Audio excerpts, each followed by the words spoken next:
So we acquired the collection in fall of 2020, and we had been working with the estate, with Wilson's widow, Costanza Romero Wilson, for some time before that, because the archive could have gone to a couple different places. Definitely Yale, could have gone to Yale, it could have gone to UT Austin. But we had a couple advantages, I think, that allowed the collection to come to us. So, I mean, I think a big one was being in Pittsburgh, because Wilson is from Pittsburgh, he's from the Hill District of Pittsburgh. And so that's a really big advantage to be here. We also have several related collections that support Wilson already. So we have the Country Repertory Theater Collection. We have the collections of Rob Penny, Bob Johnson, and Dr. Vernell Lilly. We're all very active in the playwriting, play performance scene in Pittsburgh, and Wilson worked with them early on in his career. So already having those collections and that focus meant that we already could support some research on Wilson, and that we could definitely kind of complete the network of people in that space, along with already having experience in outreach and engagement, having a full archives and special collections department. So we have expertise, funding, in order to steward and safeguard the collection. So it came to us in the fall of 2020. It was 459 boxes, bankers boxes. Looking around as if I could show it, but like about a foot, 459 boxes. It came on an 18-wheeler truck. So it is a big collection, and it was previously stored at a storage facility in Seattle. And so when it arrived, we were definitely very, very excited, for what are the contents. And so it starts with figuring out like what do we have here before we can figure out how we organize it. And so we have a pretty big Wilson team. So there's myself, and then I have a support staff person. We have a dedicated Wilson processing archivist who works 100% of the time just on organizing and describing the collection, as well as our curator of the Curtis Theater Collection, Bill Daw, and then a slew of student workers who are supporting all of this work. And so we opened the collection January 9th of this year. And we've already had a lot of researchers and interest in it. So that was a very long story of how did we get the collection? No, that's fine. We wanted to know. So take it away. You can tell us all about what you want to tell us. Perfect. So I'm going to share my screen for Zoom. And then I'll put it in present mode. Yeah.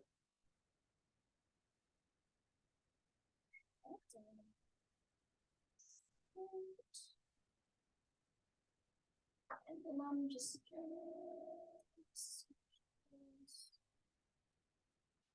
when this thing is in the way, I'll try to there we go. Let me swap this. Okay.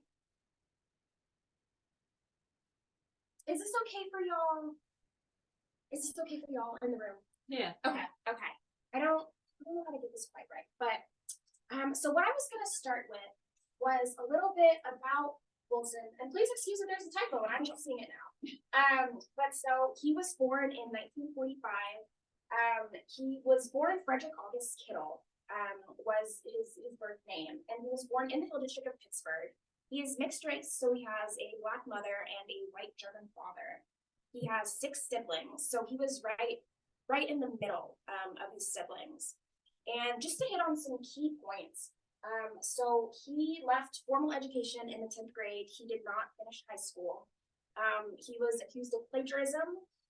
He wrote a paper on Napoleon, and his teacher didn't believe that he could write that paper. And so he left school, and he would just go to the Carnegie Library.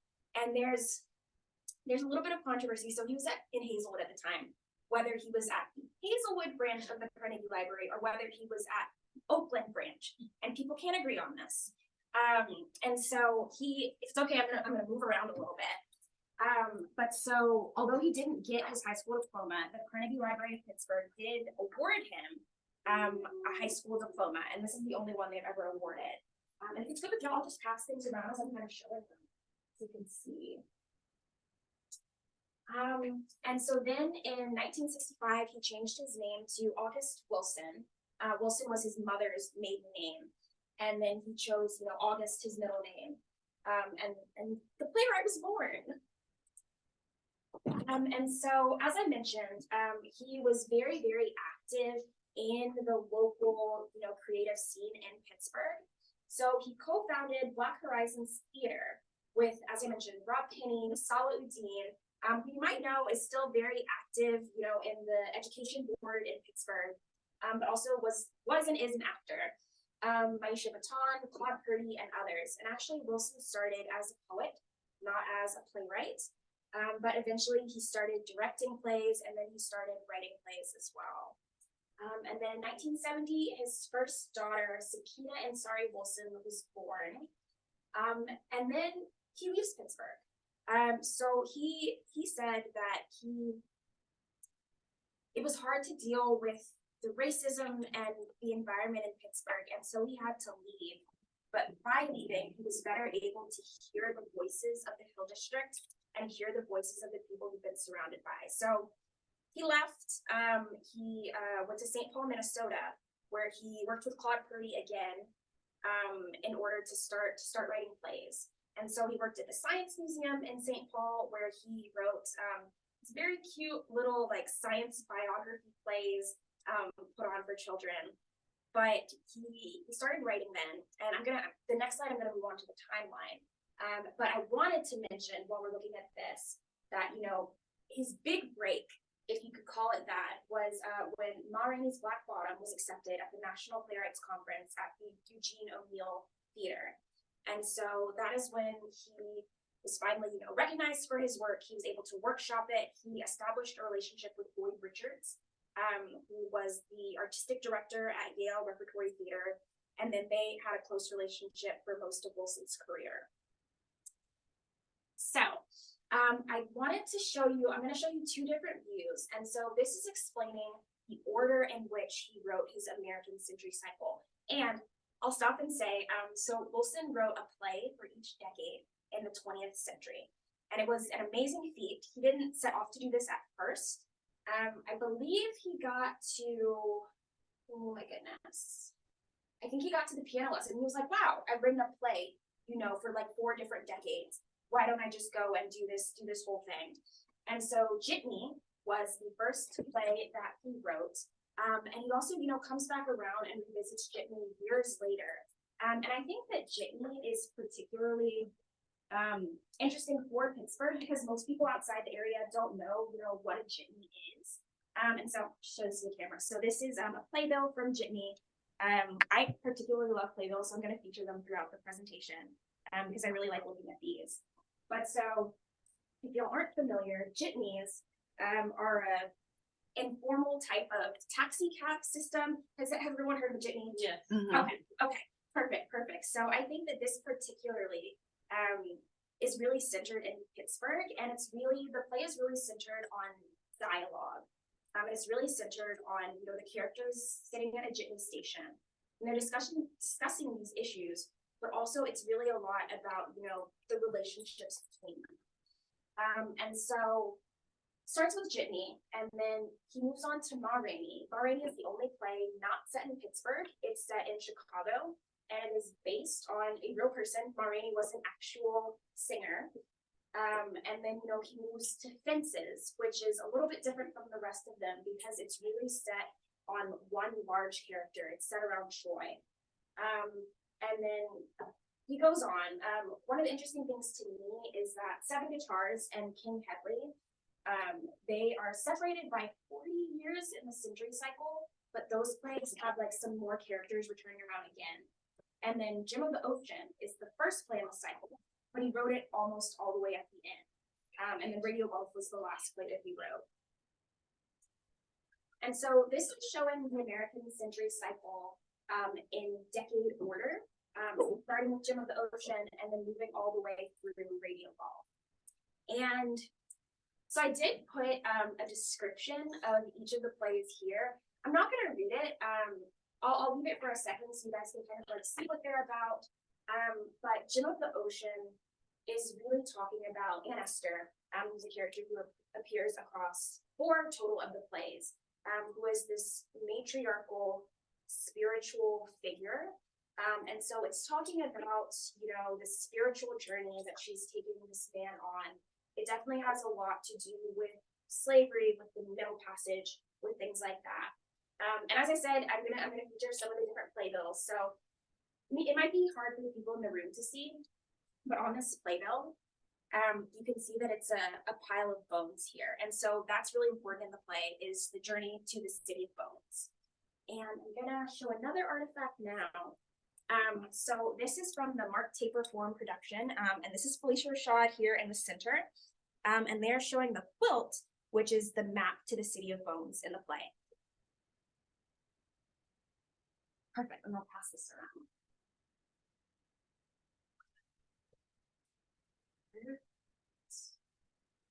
You're good. Okay. Perfect. And then I'm showing that picture again.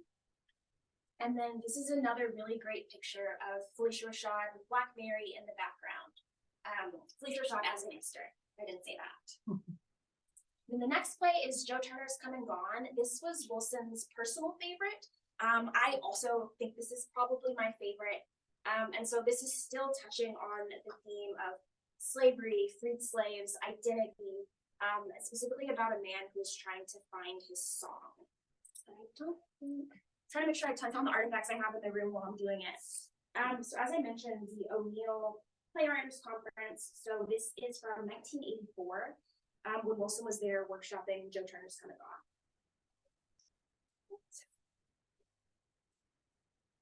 And then we're moving on to the 20s. I think this is a play that most people are familiar with because it was made into a Netflix movie with Viola Davis and Chadwick Boseman.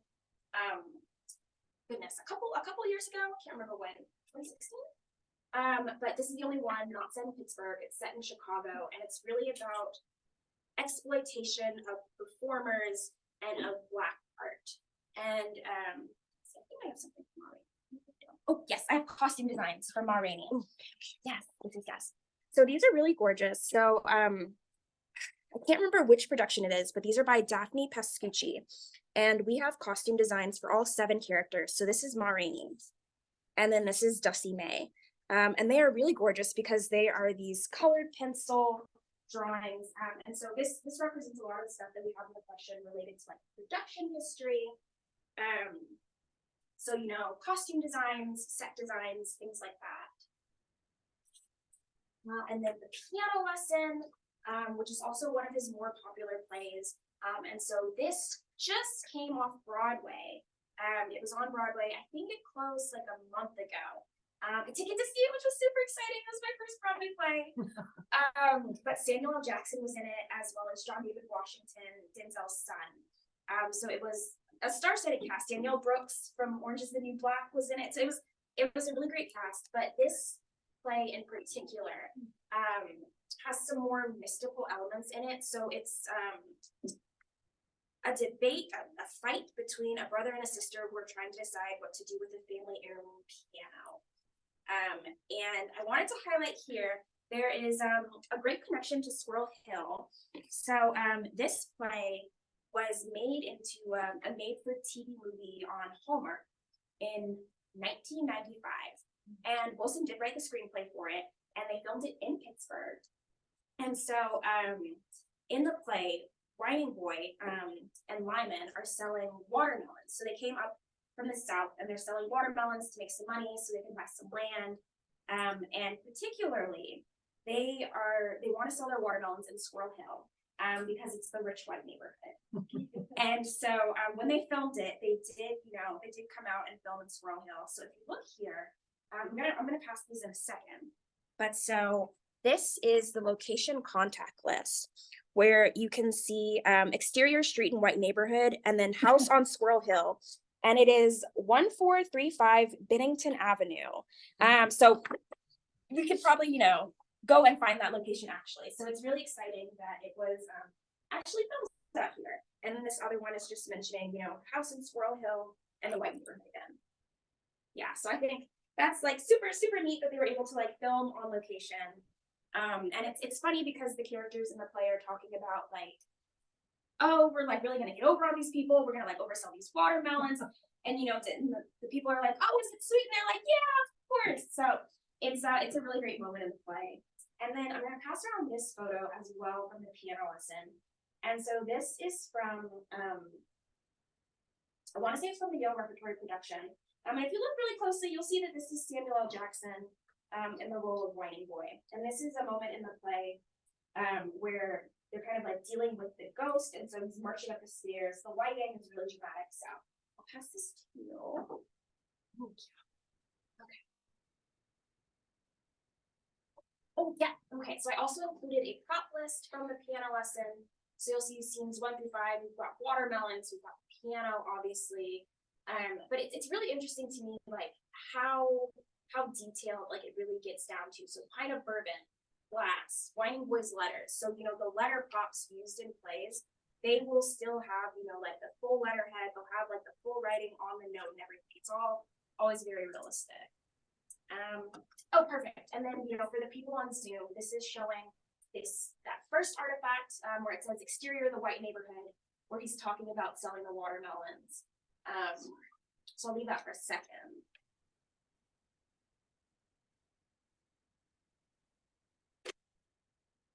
And the second one, that is the location contact list. Awesome. Moving along. So Seven Guitars, the 40s play. Very exciting. So Pitt Theater Arts just produced this play, gosh, 2 weeks ago. And so this one also has a music theme to it, and also those themes of exploitation. And so I brought with me some artifacts from, can't remember where every single production is from, but Viola Davis here.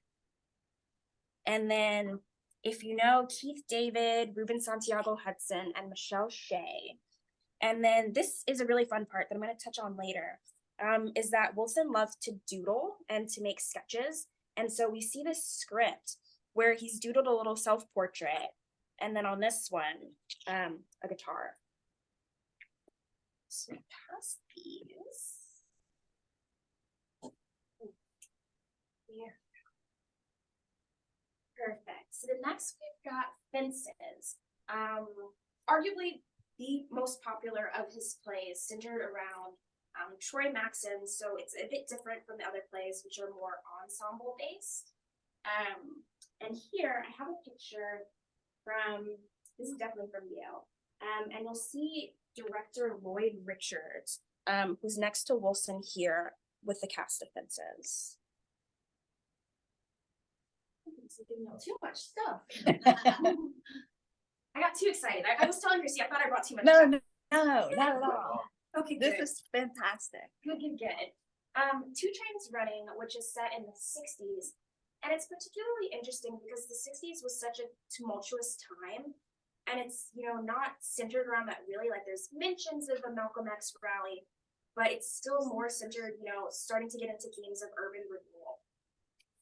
So, yes, I did. And so I have some casting sheets from Two Trains Running, and this is really exciting because you see some familiar names. So we see.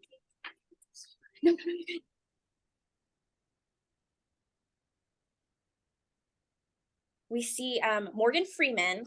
We see Larry Fishburne, who was in the production. And yes, it says Larry Fishburne. I don't know when he made the change to Lawrence Fishburne, but I always really enjoy that. Sam Jackson. And then I have another one where we see Angela Bassett. Let's see, and Forrest Whitaker. So I'll pass these around to you. Here we go. Perfect. And then of course, Jitney, which, I already talked about, but this one is particularly interesting because it was the first play that he wrote. And then, 15 years later, several years later, as he's like grown as a playwright and as a writer, he comes back to Jitney again. So that is really exciting. And I think it was the Pittsburgh playwrights did Jitney last summer at the August Wilson House, which is really, really exciting to be like at the site of his childhood home. King Hedley II, probably Wilson's darkest play.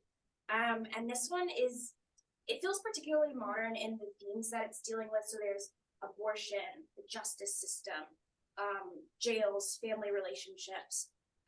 My favorite fun fact about King Hedley is that Tony Todd originated the role of King, and Tony Todd was the original Candy.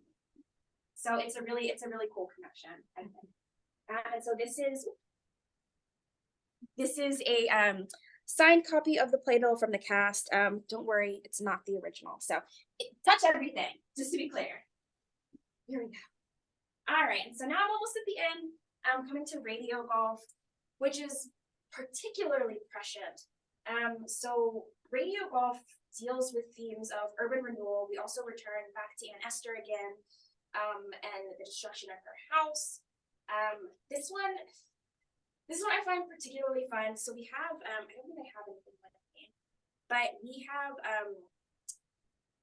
like a plan. So in the play, they're talking about like transforming this area of the Hill District, and building like a Whole Foods, a Barnes and Noble, and a Starbucks. And so we have this really great plan where, you know, they're showing off like this, like what they're gonna build. And I was just at the Hill Community Development Corporation. They have their plans for like the Center Ave revitalization. So it's kind of interesting to see like that contrast.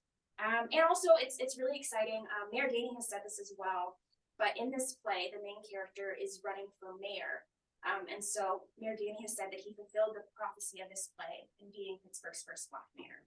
Oh. Yeah. So, okay. So I wanted to give you kind of an overview of the plays, the themes, what they're about, and what he's exploring. And now I'm going to talk a little bit more about, you know, what's in the archive. So I know I touched on some of this, so I might skip a few of these things. Awesome, yeah. So as I mentioned, we acquired it. It should be fall of 2020 because we already have these other collections, 459 boxes. Okay, what is in the archive? So we just went through the American Century Cycle. So obviously we have a lot of material related to that. Artwork. So this is probably my favorite part of the archive is that we have, you know, a lot of artwork that Wilson made himself, 2 boxes worth. So he definitely, you know, doodled a lot on napkins, on pieces of paper, on scripts, drafts. But we also see some really fun, you know, pastels. So this one is a self-portrait. And this is another pastel. And I'll pass these around, just because I think it's really stunning. And most of even the, like, esteemed Wilson scholars that I talked to didn't know that he was also an artist. Audio recordings, video recordings, awards and degrees. So I do have a copy of his Pulitzer. So we have his Pulitzer. We have all of the honorary degrees that he has. I think I'm gonna skip because I think I have pictures of all this stuff. Yes, so American Century Cycle. So you can see here, these are both notebooks, and then on the right, it's related to Ma Rainey. Artwork. So just to see that one, I'm passing around that one as well. And then he really liked boxing. So the one on the left is him like drawing some boxers in action. It's kind of cute. Awards, as I mentioned, so that is the Pulitzer again, and then some of his Drama Critics Awards on the side. This is his CLP diploma, which we're passing around in the room. And so this was when I mentioned that he didn't finish high school and CLP award diploma. Correspondence. So this is really fun. So this one specifically is talking about Jitney, and so he did submit that to the National Playwrights Conference that I mentioned. Jitney was not accepted, but Ma Rainey was. So after Jitney wasn't accepted, he did produce it in St. Paul, Minnesota. But he submitted Ma Rainey, and then that was accepted, and that was kind of the start of his career. Awesome. Notebooks and writing tablets. So arguably the most exciting part of the collection is that we have over 700 legal pads and notebooks. So that's how Wilson would start his writing process. So you see dialogue, characters. You often see other administrative things, so like his to-do list, you know, things he needs to do. Sometimes like you see like money and things like that written down. These are particularly interesting because there's no order, organization, rhyme, or reason to them. He would pick up a notebook and just start writing in it. So nothing is really in order. A few things are dated, but mostly not. And so people have found really good snippets and little things in the notebooks, but it's definitely going to be a labor of love to kind of really put together a full story from them. But like I said, we have over 700 of them. We are providing facsimiles for people to access rather than, the actual notebooks that could rip. Awesome. Personal library and music collection. So out of those 459 boxes, 150 of them was personal library. So it's a couple thousand books. I really appreciate here that we're featuring Brothers and Keepers by John Edgar Wideman, who was also from Pittsburgh, lived in Homewood. I'm reading this book right now, actually. It's really, really good, so I would recommend it.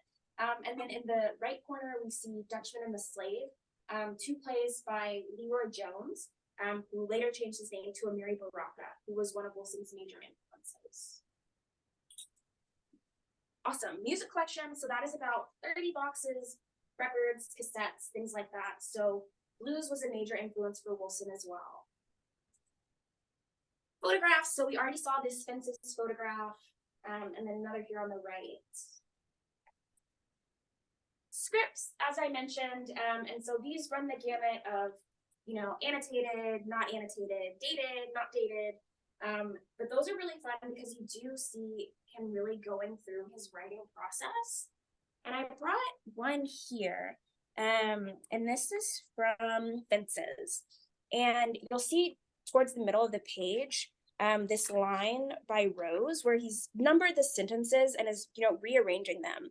I've also seen some where his writing assistant is like making a very small note from like down the Western Pen versus down at Western Pen. So even small things. Sometimes it's like completely different endings of the play, and sometimes it's something very, very small.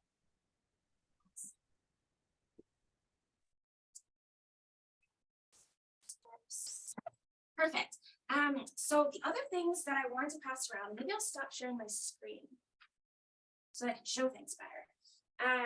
So I wanted to mention some interesting facts about Wilson. So he often wrote on found objects, little scraps of paper. So if he, if he saw a stack of flyers, he would grab that stack of flyers, right on that. And so we have a lot of really cool artifacts related to that. This is a menu from Sweet Williams, which I think some Pittsburgh people are familiar with. It's related to Isley's. This is me relating someone else telling me this. I'm not familiar with the restaurant, but the Sweet Williams menu. And then on the back, we see him writing all this dialogue from one of his early plays, Black Bart. So I'll pass this around. Perfect. And the other things I'll mention, so this is also from Fences. And I know you can't maybe tell as well on this, but this is written on like a paper bag. And then this is from, I'm trying to remind myself as I look at it, 7 Guitars. And this is on an envelope, just on like a manila envelope that he's written on. Dial, he was just taking notes on.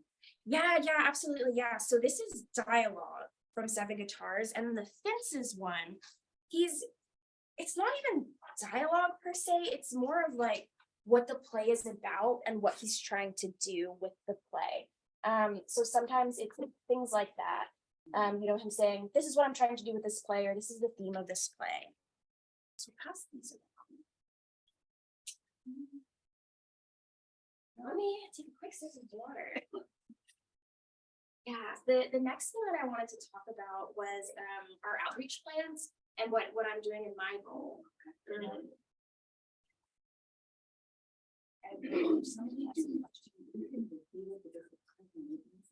Oh, you'll just, yes. yeah. Gotcha. So let me pull up the August Wilson website. And I'll share my screen. Let me do that.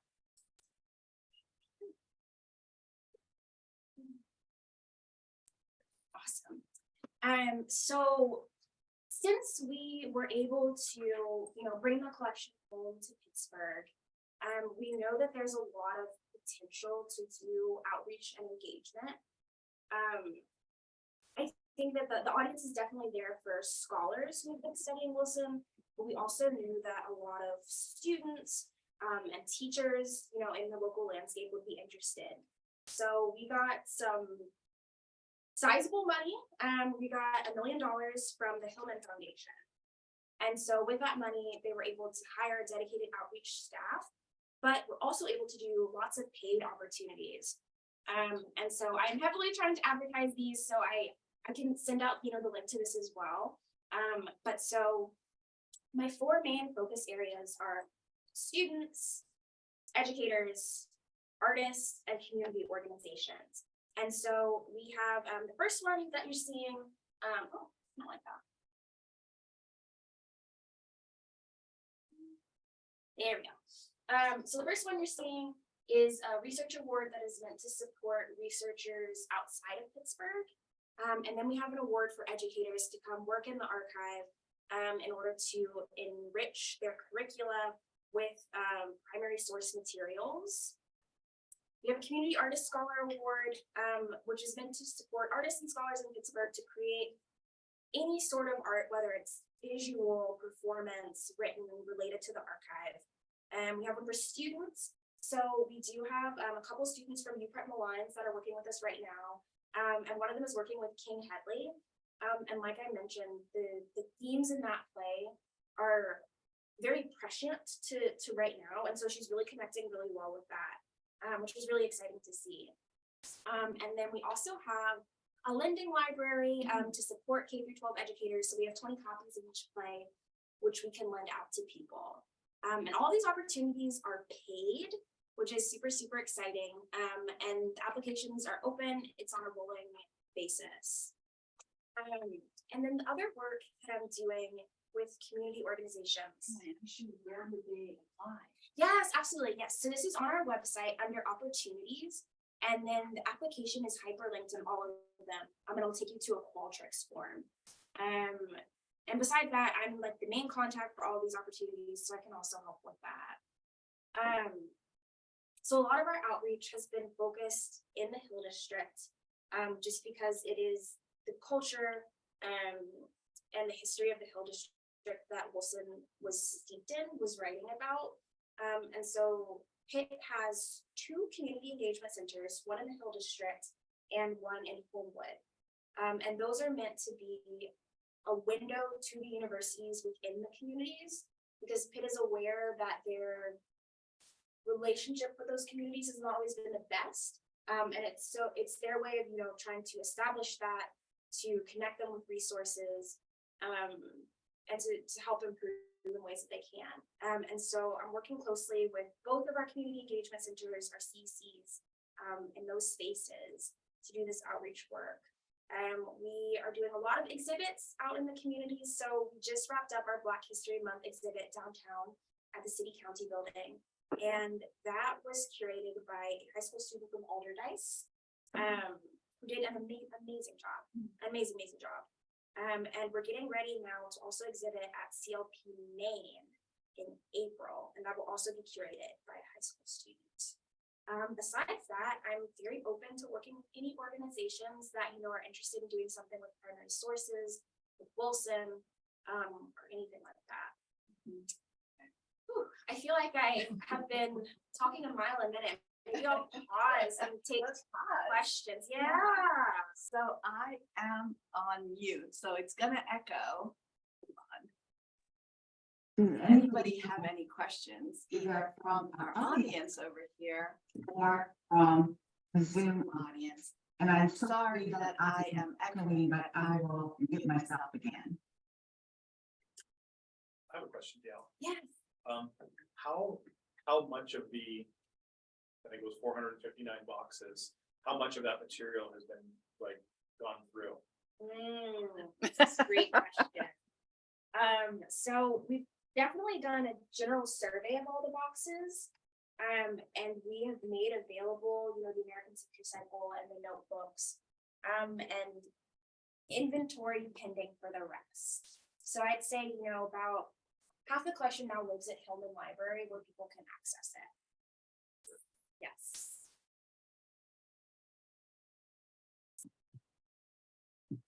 Is there any question? What's the coolest piece that you've come across? My goodness. Your favorite one? There's one piece that we just featured in our grand opening celebration. So it's a small cocktail napkin about this size. And Wilson drew a self-portrait on it. And it says, me, exclamation mark. And it's just, it's really, really, yes! Yes, and so we printed that on 1,000 cocktail napkins. Were you there on Friday? 2 of which I took, yes. Yes, I mean, we saw the stack of them laugh. Oh, can I put it in front of that? Neat. Yeah, it is so precious, It was like the most clever cocktail napkin I've ever seen in my life. isn't it? That's funny. Yeah, it's precious, and so that's one of my favorite things, I Yeah. think, because archives are, they can be, a lot of paper, a lot of documentary materials, but there's also that personal touch. And so when you get to see those inner shinings of a person, it's just really, really powerful, and it makes you feel really connected with them. So yes, I'm glad we got to reproduce those on cocktail napkins, because I think it's a good souvenir, right? It's like, you don't want to use it as a napkin, it's No. a souvenir. Yes, so that was super exciting. Dial, can you talk about, I think I read or something on PBS about his collection of music, how he would skip school. Is this him? Like he would skip Yeah. school, he would go someplace and just listen to music, and he just got hooked on like the records, and he would buy it with the small, well, go ahead, you tell. Yeah, absolutely. So, he would collect, I don't know if I want to call them vintage, but he would get records at the thrift store.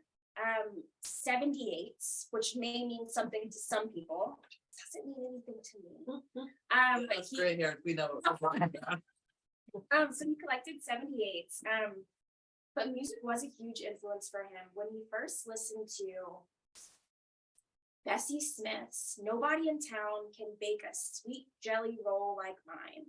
I think he listened to it like 20 something times in a row. And so he has 4 major influences. Blues is one of them. He was really influenced by blues. The other one is Amiri Baraka, like I mentioned. And he calls these his 4 Bs. So it's blues, Baraka, Bearden, Romare Bearden, who was a collagist. Yeah. His exhibit was I know. just at the Frick. So Romare Bearden, who was a collagist, and 2 of his plays are inspired by a Bearden collage. And then the 4th one is Borges, Jorge Luis Borges, the Argentinian writer. And you can definitely see that in some of his plays that like kind of toy with, what's it called? Oh my goodness. Realism. I'm trying to remember the word for like realism, and I can't remember the exact word for it. But yeah. So those 4 Bs. But yeah, definitely music was a huge influence. And so we have 30 boxes. We have all of his records cataloged. Some of them are moldy, which is really sad. Yeah. But it's mostly, so we can tell people this is what we have. We probably won't be able to, let people listen to them. Magical realism. Magical. Thank you. Yes. That's what I was trying to think of. Yeah. Oh, yes. Yeah. So did you play them yet? No. Don't have time right now. No. But the one really exciting thing about the collection is that we also have a lot of born digital material, which is what we refer to as, material that was created in the digital environment and always lived in the digital environment. So, something like if it was the hard drive of your computer. But in Wilson's case, it's a couple hundred floppy disks. And so we have, digitized all of those, remove them from their media, and kind of currently still going through that. But that one is really exciting because you get to see a lot of these outgoing correspondence. So usually like in the correspondence you see in the archive, it's what people are writing to him and what he's saving. But then here you get to see the drafts of letters that he's typing and then, printing out and sending to people. So maybe one day we'll start like matching things up. But that's really exciting. Can you talk about the house that they are becoming a community center of some sort? Yeah, absolutely. So the August Wilson House in the Hill District, it is his childhood home that his nephew, Paul Ellis, really spearheaded the reclamation and renovation of it. And so it opened last fall, I want to say like September timeframe. And it's on, I'm going to say it's on Wiley. I'm going to say it's on Wiley because it's not on Center. And it's really like, it's in the middle of that neighborhood, but their goal was not to be like a relic or a museum, but to really be something active to help the community and to help local arts. And so they have done a lot of support for local artists. They had a program called Art for August, where they paid different artists to create art, featuring or inspired by him. And that did a bit of a traveling exhibit around Pittsburgh. I know that they have like poetry competitions. They support the local August Wilson monologue competition. I think they have a reading group as well.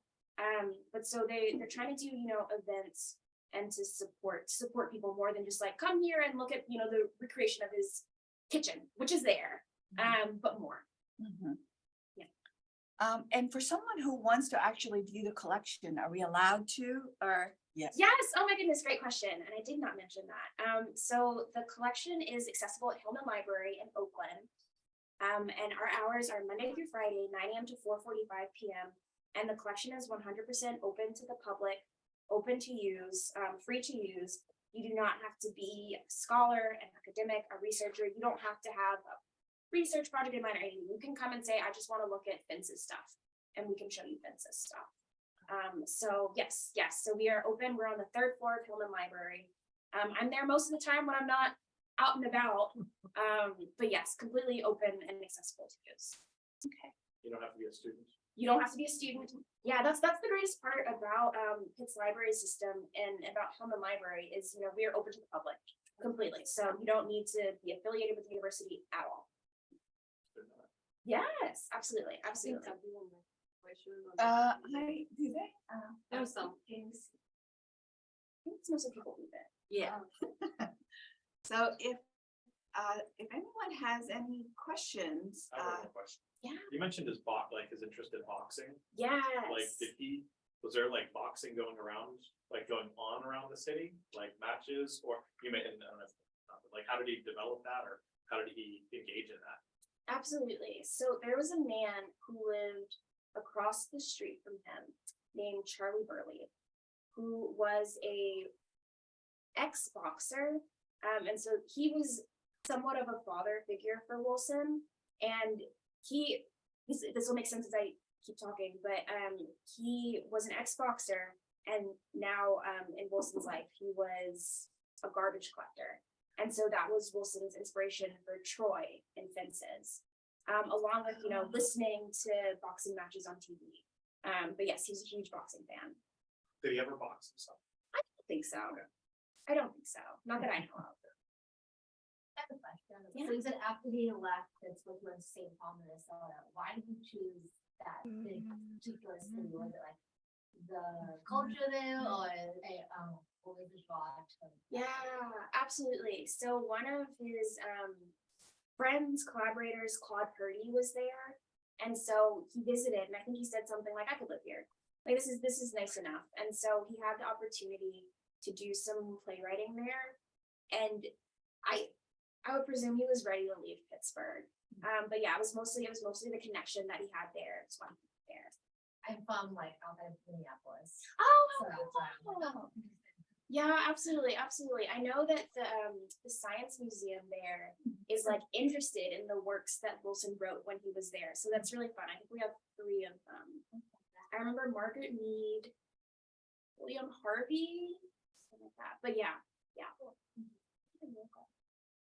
When he came back, did his perceptions of the racism in Pittsburgh change at all? He never came back. Didn't come back. He never, yeah. So he moved to St. Paul, and then after that, he moved to Seattle. And he lived in Seattle until the end of his life. He would come and visit, but he never like permanently moved back to Pittsburgh again. Oh. I know. It's sad. Anything else I can say? I think you did a very thorough job. Yeah. So I'm gonna unmute myself. So thank you, everyone. I think that concludes our presentation. So thank you so much. Thank you for having me. My pleasure. Stop recording. And I guess I have